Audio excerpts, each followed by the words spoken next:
Assalamualaikum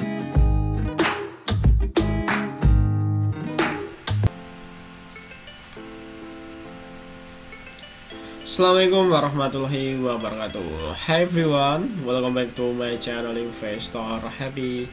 Halo semua, video kali ini kita akan bahas ya salah satu saham yang cukup menarik ya. Emiten ini dari segi fundamental juga cukup bagus, utangnya sangat kecil ya. Dan yang paling menarik itu emiten ini rutin bagi dividen guys ya, rutin bagi dividen. Kalau kita lihat di chartnya tuh selalu ini ya, uptrend terus ya. Nah ini kita lihat ya, chartnya uptrend terus. Ini dari 2016 sampai saat ini ya, dia uptrend terus ya. Emiten ini pernah ada penurunan waktu COVID kemarin ya. Nah, tapi dia akan balik lagi ya ke fundamentalnya. Oke, sebelum pembahasan, seperti biasa ya, kita disclaimer on dulu bahwa di sini hanya sebatas berbagi informasi ya. Bukan ajakan untuk membeli ataupun menjual di emiten yang terkait di video ini. Oke, kita akan bahas ya PT Ekat ya, atau Eka Dharma Internasional. Nah, kita dulu produknya ini apa ya. Oke, teman misalnya mau kepo untuk emiten ini, silakan menuju ke ekadharma.com ya. Nah ini dari website company profilnya. Ini Eka tuh bergerak di bidang tab ya, atau solasi, atau apa ya, itulah ya, solasi atau tab. Nah, dengan brand namanya Demaru, terus Superfix, Ekatab, dan Bestpack ya. Ini produk-produknya beliau. Nah ini ya, nah ini produknya, nanti silakan di ini ya, dipelajari lagi untuk misalnya mau kepo ya, kepo dengan perusahaan ini ya. Kalau kita lihat tab ini sangat ini ya, sangat banyak manfaatnya ya, apalagi nanti untuk packing ya. Packing itu cukup tinggi, baik itu nanti untuk online shot ataupun packing di perusahaan yang lain ya. Tapi Eka Dharma ini nggak main tunggal ya, nggak main tunggal.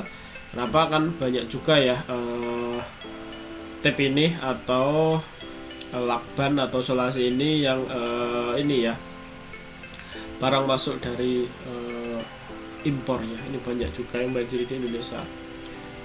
Nah, oke, tapi secara ini dia masih tetap survive ya, masih tetap survive. Kalau kita lihat dari bahkan di 2010 ya pernah jatuh, nggak lama juga naik lagi. Nah, kita akan lihat ya untuk laporan keuangannya seperti apa ya. Nah, di sini kita akan pakai toolnya dari Stockbit ya. Pakai tool finansial dari Stockbit. Nah, kita lihat ya. Untuk balance sheet-nya di sini, kita dulu balance sheet-nya.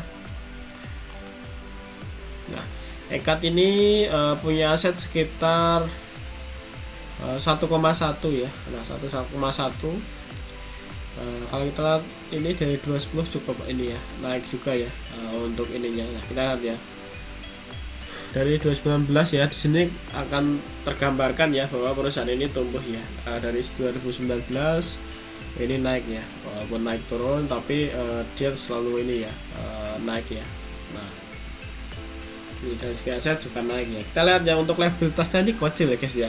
Dengan punya aset sekitar 1 ya, 1,1, dia punya liabilitas sekitar 100 ya, 110 miliar ya. Jadi emiten ini sekitar 10% ya dirinya, ini kecil banget ya. Ini oke banget ya, asetnya banyak, liabilitasnya kecil ya. Nah, untuk ETS-nya ini sekitar 1T ya. Nah ini 1T untuk ETS-nya. Jadi cukup keren guys ya. Untuk saham yang beredar sekitar 3 ya, 3 miliar ya. Masih nggak begitu banyak ya. Oke, kita lihat ya di sini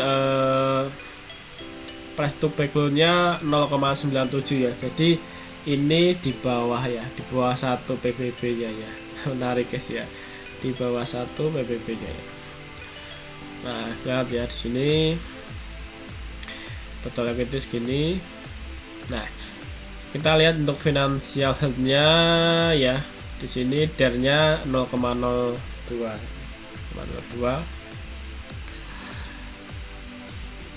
Kita lihat efisiensinya berapa. Efisiensinya, nah ini cukup bagus juga ya emiten ini ya. Nah, kita akan lihat untuk dari segi income statementnya. Nah, di sini untuk pendapatan memang naik turun guys ya, pendapatan naik turun ya.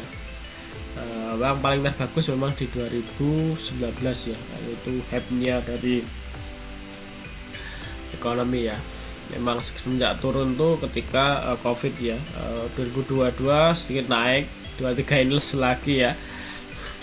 Nah, tapi ini masih tetap ini ya, oke lah ya, masih tetap oke. Nah, kita lihat ya, di sini masih labanya apakah masih membuka laba. Nah, di sini masih bukan laba ya. Nah, masukkan laba walaupun di 2022 ini sangat sulit ya, tapi masih bukan laba guys ya. Di sini 2020 bahkan dia belum minus ya. Banyak perusahaan yang minus, ini masih acuan walaupun sangat kecil ya. Setelah itu dia baik lagi ya, naik lagi, dan ini mulai lagi penurunan lagi ya. Nah, nanti ini sampai kuartal ketiga ya, nanti lihat di kuartal keempat seperti apa ya. Nah, untuk EPS nya segini ya, tercermin EPS nya memang naik turun. Kalau kita lihat memang di kuartal ketiga ini mirip ya dengan waktu harga ini ya, di suara 2019 akhir ya, ada penurunan. Memang waktunya itu akhir tuh mendekati COVID ya. 19 akhir tuh udah mulai COVID yang di luar negeri. Indonesia kan waktu itu Maret ya, Maret itu mulai ada pengumuman COVID ya. Tapi masih tetap oke ya, jadi masih tetap tumbuh. Nah, untuk patternnya ini ya masih tetap oke ya. Dari segi fundamental IPS nya juga masih oke. Nah, kita lihat ya untuk cash flow nya seperti apa ya, cash flow nya seperti apa. Nah, cash flow nya juga masih bagus ya guys ya. Ini kita lihat ya, dari operasional masih oke, nggak minus ya. Nah, ini masih operasional nggak minus, cuma di 2001 memang terjadi minus ya sekitar 5 miliar, tapi di 2000 bahkan ini balik lagi ya. Nah, setelah itu setelah minus terus langsung balik lagi ya, di 2000 kuartal keempatnya balik lagi. Bahkan di sini lebih oke ya, di kuartal 3 aja ini untuk cash flow nya juga naik ya. Oke, dari segi fundamental emiten ini masih baik-baik saja ya, masih baik-baik saja. Nah, walaupun ada sedikit penurunan ya.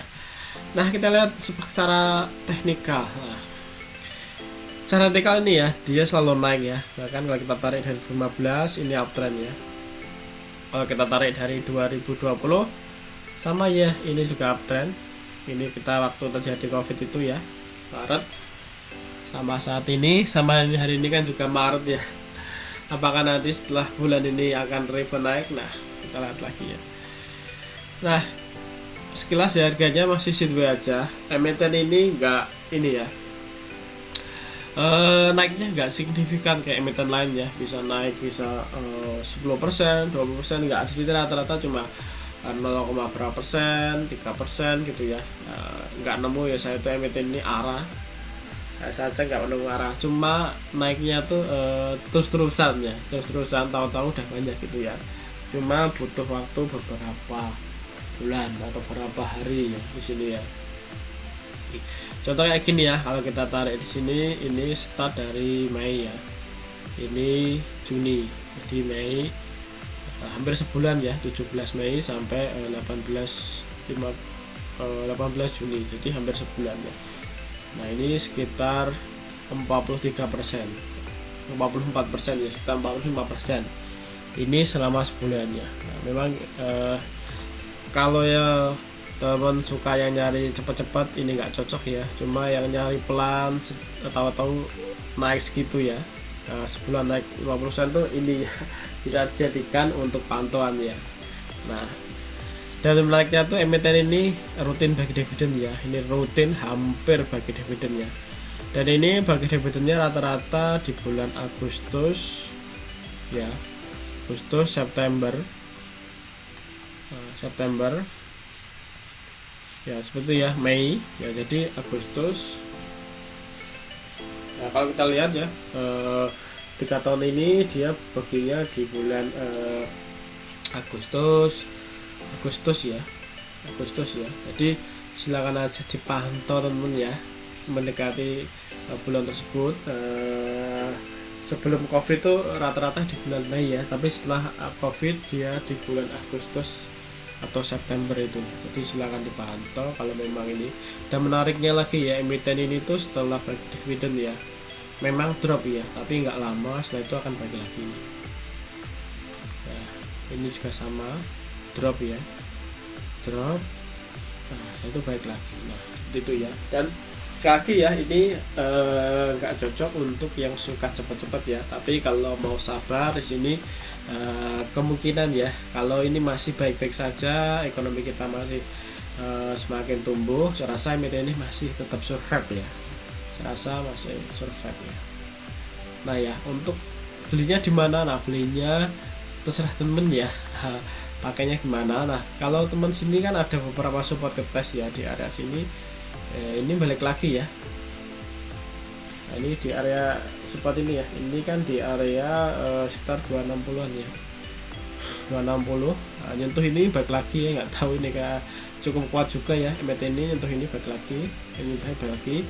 Atau teman mau nunggu di area situ silakan. Dan sini rata-rata pembagian di bulan Agustus ya. Jadi ancang-ancang saat ini mungkin nyari emiten yang mungkin nyari harga yang bagus ya, karena masih ada beberapa bulan sampai Agustus nanti ya.